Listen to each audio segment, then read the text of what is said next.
This is FYI News 13, brought to you by SSPTV and the Hazleton Standard Speaker. For your information, Hazleton's police chief was in our studio to talk about adding more police officers and how the force is reaching out to children.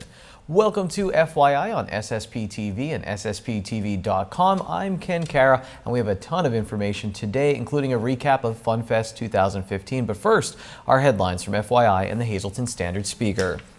Hazleton Police Chief Frank D'Andrea wants 10 more full-time police officers on the force now. The chief's comments come on the heels of last week's announcement that a referendum question on a police tax will not appear on the November ballot.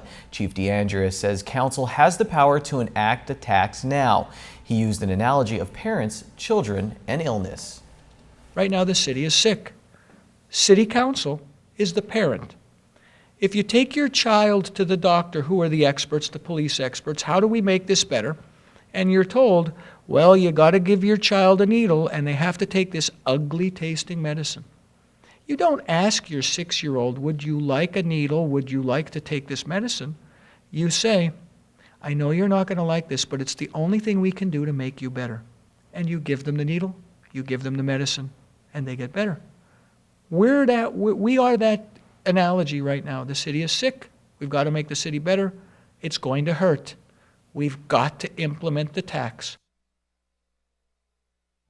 The chief sees the tax as the first step in a multifaceted approach. He outlines his entire plan to put needed officers on the force now in an all-new Sam Lassant show, which airs tonight at 9:30 p.m. and tomorrow at 7:30 p.m. and 9 p.m. right here on SSPTV.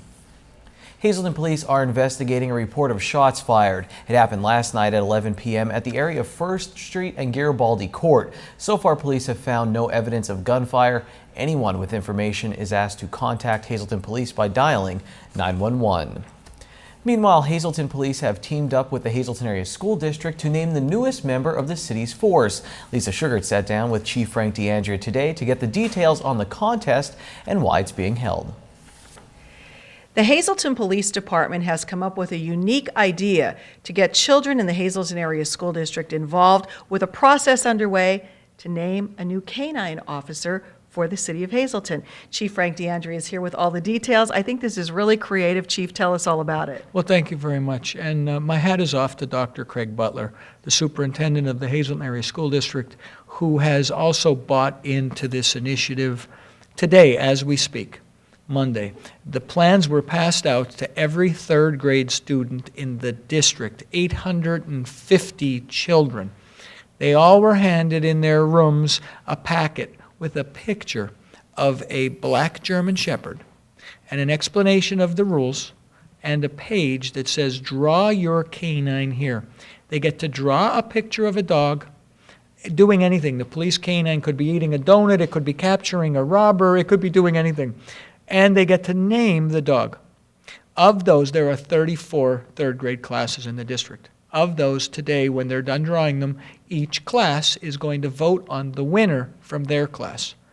That winner is going to be collected and on display Saturday, the 19th of September, at the Hazleton Community Center, which is Unity in the Community Day. Those 34 finalists will be on display, and the public is going to vote on which picture and which name wins. At 3:30, after the canine demonstration, and I might add that the half-hour canine demonstration that starts at 3 o'clock and goes is a have to see. It should be on everybody's bucket list. After the canine demonstration, we will select the winning entry, and that will be the canine's new name. The canine will be there to be presented its new name with the winner. We're very excited for this partnership with the school district, with the Hazleton Community Center. I thank them for allowing us to use their event to further our participation. The biggest thing I need to express about this, it's not just a contest. 3rd grade is the last true year that children are not really being approached by gangs. We know that gangs recruit children in as low as 4th grade, often 5th grade. And so the police department, in partnership with the community center and the school district is trying to keep these kids on the good side. And this will be, if they can take part in this and get to know the cops and the dogs, I believe that as they progress through elementary school, they'll be more prone to be friends with the police and want to stay away from the bad. I think it's a great initiative. Kudos to you and the school district for getting involved with this. Can't wait to find out what the name of the new canine dog will be, so stay tuned to FYI. Thank you very much, Lisa. The Hazleton Police Force looked very sharp walking around the streets of downtown Hazleton for Fun Fest. And for only the 4th time ever, the Fun Fest parade in downtown Hazleton featured a flyover. A United States Marines combat helicopter got the 2015 Fun Fest parade started. The theme this year for Fun Fest was homecoming. Now, the girls Janine Mazurkevich and Deb Lassant were judges for the parade that featured a first ever corporate float contest. Albina Beanie Madden was the Grand Marshal for the parade. She's Chicago Cubs manager Joe Madden's mom, and she's just as famous as him here in the city. It was another great parade filled with bands, balloons, and so much more. Now, of course, Fun Fest is about more than just the parade. It's about me winning trophies. I came in second in the scooter race. Fun Fest committee member and Faith Apostolic Assistant Pastor Craig Lutz won. He was blazing fast, but that's enough about that. Here's more sights and sounds from Fun Fest. Now, I started off by asking Greater Hazleton Chamber of Commerce President Mary Malone about her group working with the Downtown Hazleton Lions for Progress and how revitalization efforts impacted Fun Fest 2015. We've used our pocket park, which is absolutely the DHAB. It's one of our performance areas this year. We really, with the renewed spirit and that revitalization, lots of different community groups, their first time on the Fun Fest on the streetscape, which is really good. And again, having DHAB as our planning partners. So I think we have more businesses that have stayed open and had their storefronts open. So again, this is chamber run, but always a coordinated and partnership effort. In all of our communities, we like to do things, and this is the big event for Hazleton of the year, and we just want to be part of it. That's all. We've been in it since the beginning, and we want to continue to be here every year after that, too. This is my 17th year providing a hospitality tent. Over the years, we've done all kinds of stuff. The hospitality tent is just a place that people can come down and enjoy their food. For the past couple of years, we've been doing things for the veterans. We provide them free coffee. When we get the parade, we'll be putting chairs out just for veterans to see the parade. They get front row seats. Part of the scooter race, you guys had the new Hazleton area helmets. Talk about that and how all of that came about. Do you know what, Kenny? Yesterday, we had a pep rally to actually kick off, because it's homecoming, right? There's always a pep rally. So the Hazleton area Marching Cougars were a part of that. And then today, Coach Brennan, wonderful team spirit, said absolutely when I called to ask if we could have the helmet and the shoulder pads. So again, truly we are blessed with a fantastic school district and good school, all about community pride. It was a great time at Fun Fest. Well, speaking of community pride, how would you like to help a little girl from our area that overcame a rare and often fatal disease? You can do just that by dining out one of 3 days this week. 18-month-old Aubrielle Marsicano of Cunningham survived a rare form of meningitis. The little girl is now thriving and getting used to her prosthetic legs. This beautiful little girl will be a guest on an upcoming episode of The Girls here on SSPTV, and you just saw her taking a selfie with Janine Mazurkevich, the cutest B-roll ever. You can help Aubrielle's family with their rising medical costs by having lunch or dinner at Bonanza Steakhouse in Hazel Township across from the Laurel Mall. This Tuesday, Wednesday, and Thursday present a special certificate, and Bonanza will donate 20% of the total sales to Aubrielle's family. You can pick up a certificate here at our SSPTV studios, 109 West Broad Street in downtown Hazleton, or you can call Morgan at 570-582-5564 to get one. Again, the fundraiser for little Aubrielle is tomorrow, Wednesday, and Thursday. Coming up next on FYI, we have our weekly segment from Core Fitness, our weather report, and the midday winning lottery numbers. In sports, we'll unveil the Week 2 high school football Kohl scale and tell you about some kids who had a ball at a Cubs-Phillies game this weekend.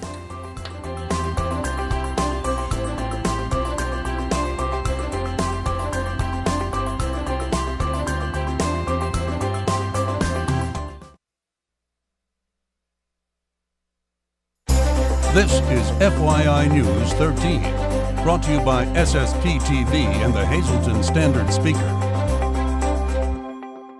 It's Monday. I'm Christy. Welcome back to Core Fitness and welcome to our Diva Room. I feel like everybody should see it in here at least once just because it's so pretty. So today I'm going to talk to you about something I hear a lot, which is I don't have time to exercise. So I want to give you a little bit of a boost so that you really don't have an excuse, and that's how to pack the perfect gym bag and keep it in your car so that you can pretty much exercise wherever and whenever you want. So your essentials are as follows. Your nice gym bag, okay, could be anything, could be a cloth shopping bag for all it's worth. You need a pair of sneakers, of course, so that you can even strap those on at any time with a pair of socks. Those can stay in your bag all the time, okay? Along with that, if you want, you have the option of keeping an exercise outfit, but I do encourage you that if you do change out of your work clothes, if you're doing this on your lunch hour, that after work you take these out into the house and wash them. Otherwise, you're just gonna have kind of a stinky mess. For your workout, you will need a set of headphones and, of course, your phone. Everybody's got a phone. Everybody's always on it.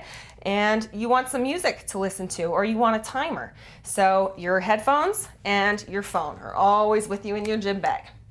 Bottle of water to stay hydrated. And so that's pretty much it for your workout. If you want, you can throw an optional jump rope in there, a yoga mat, so maybe you can take it to the park and do a little bit of stretching, a little bit of yoga. And for post-workout, we have, for you ladies, we have your makeup wipes. You really want to cleanse your skin and take care of your skin. It is the biggest organ in your body, so you get that exercise in and you wipe your face down. Then, of course, we had such a great workout, so we have our deodorant. Nobody wants you coming back to work after you've done a good workout on your lunch hour. So you have your deodorant, and then right after that, we've got your little bit of a snack. These are always nice because they're pre-packaged. This is just a 100-calorie pack of almonds. You could be a protein bar. It could be a yogurt, but just don't leave it in there overnight. Any sort of fruit that's portable, that's great. And also, I keep in mind, just to freshen up, a little bottle of dry shampoo for you ladies. It kind of absorbs the oil in your hair. You can throw your hair back up in a bun, and you're ready to go. So now you have no excuses. It's not a lot. You just have the perfect gym bag right there. Okay, so no excuses. Get your time in, get your workout in. You want to aim for 60 minutes, so you can break that up between exercises, and you can do that 3 to 5 times a week. Good luck. See you next Monday. Time now for FYI News 13 weather. I want to give a shout out to my wife Allison, who sat in Beaver Stadium in the rain for 3 hours with me on Saturday watching Penn State. I'd give her my Fun Fest trophy, but I like it too much. Well, the rain is gone this week, and this week looks pretty good. Here's our local forecast from the National Weather Service. Tonight, clear with a low around 48. Chilly, but no rain. Here's the extended forecast. On Tuesday, sunny with a high near 77 degrees. Tuesday night will be clear. Our low will be 53. On Wednesday, we're back up to 77 under sunny skies. Wednesday night, we'll get down to the mid-50s. On Thursday, we'll reach up near 80 degrees. Once again, sunny. Thursday night, mostly clear, low of 53 degrees. For our Friday, it will be sunny once again in the upper 70s, and then on Friday night, back down to the mid-50s for football. Tonight's weather is brought to you by Valley High, the area's oldest ice cream and fast food restaurant. Stop on in for a cold treat including our ice cream and yogurt, or some hot food including our burgers, hot dogs, fries, and much more. That's Valley High, Route 93 in West Hazleton. Treat yourself today. Here's your midday winning Pennsylvania lottery numbers. Pick 2, 95, pick 3, 200, pick 4, 3089, and pick 5, 77095. Lottery numbers here on FYI are brought to you by Boyer Insurance Agency, with 2 locations to serve you, one in Cunningham on Sugarloaf Avenue, the other one in Nescapek on Broad Street. Call Boyer Insurance in Cunningham at 570-788-3543 and in Nescapek at 570-752-7683. Coming up next in sports, it's the Week 2 Coal Scale.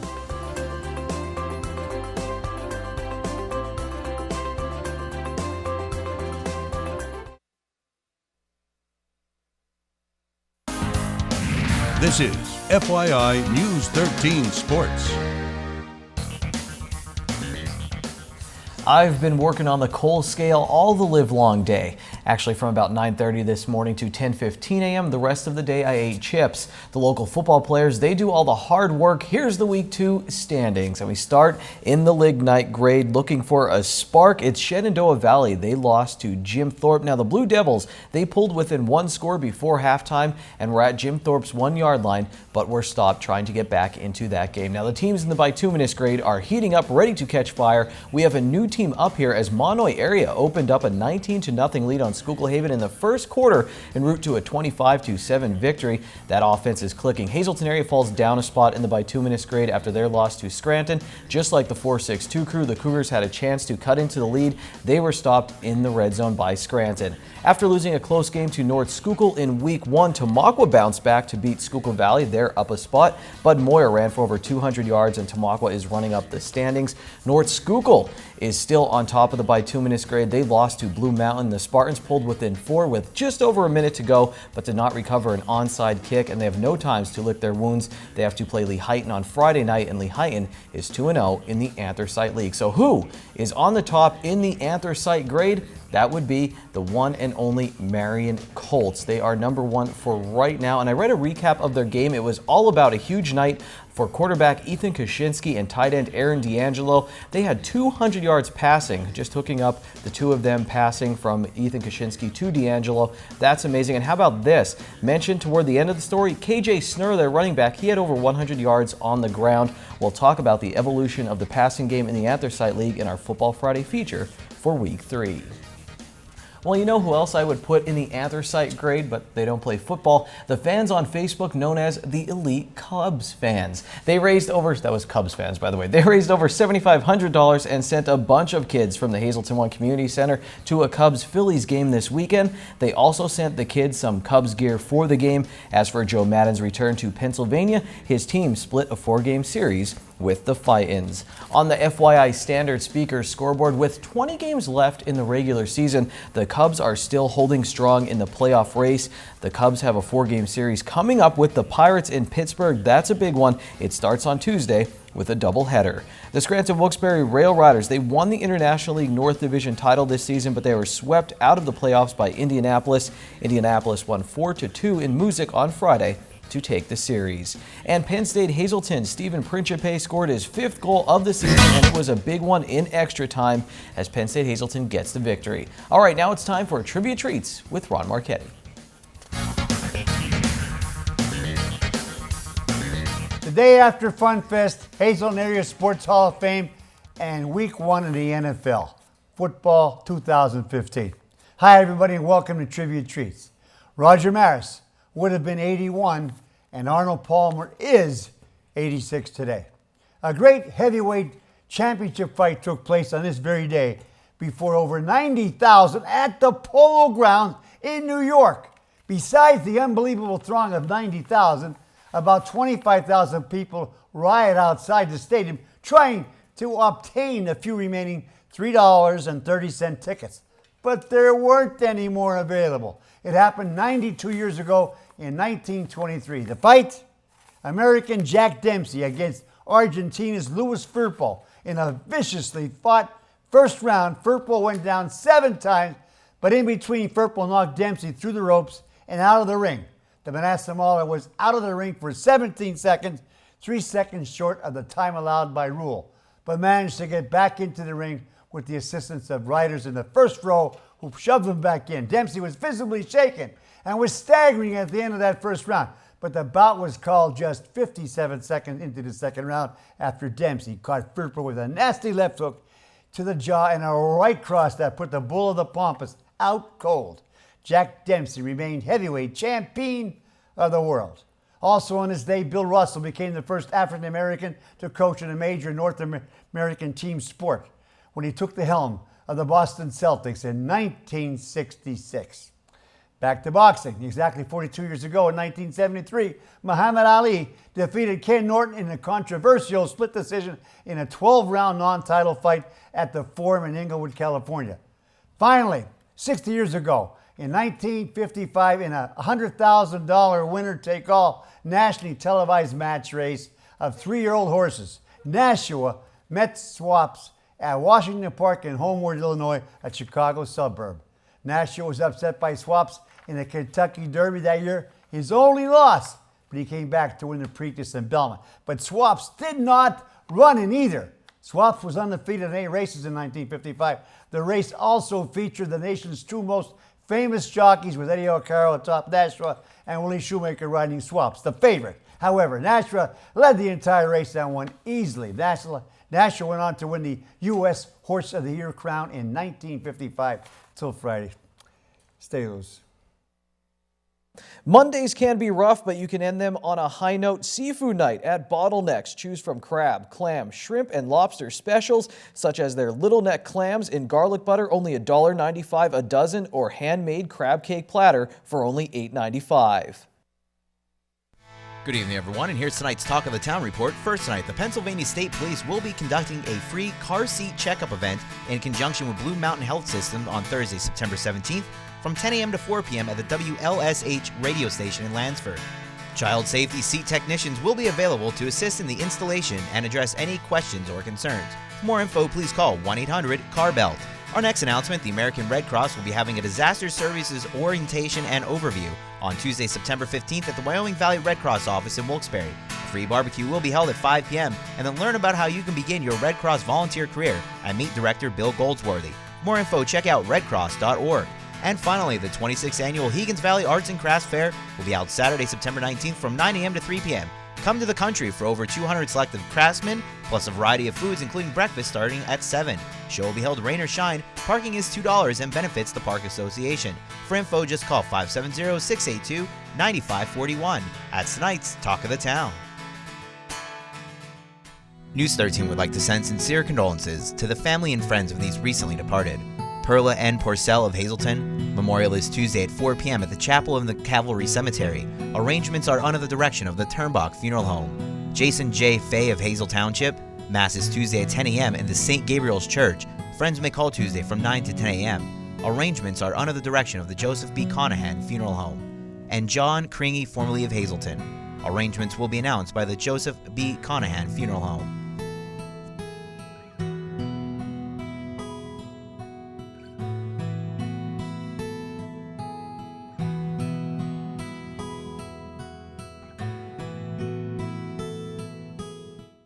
Attention pay-per-view subscribers, if you see your name right now on News 13, you'll have 13 minutes to call in and win a free movie from Service Electric Cablevision.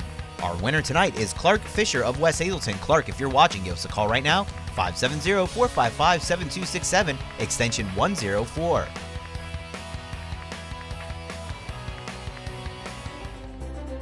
If you want to see more from FunFest 2015, you can go to our Facebook page for some highlights. Now, SSPTV's The Girls were all over FunFest. Remember, they have an all-new season running now.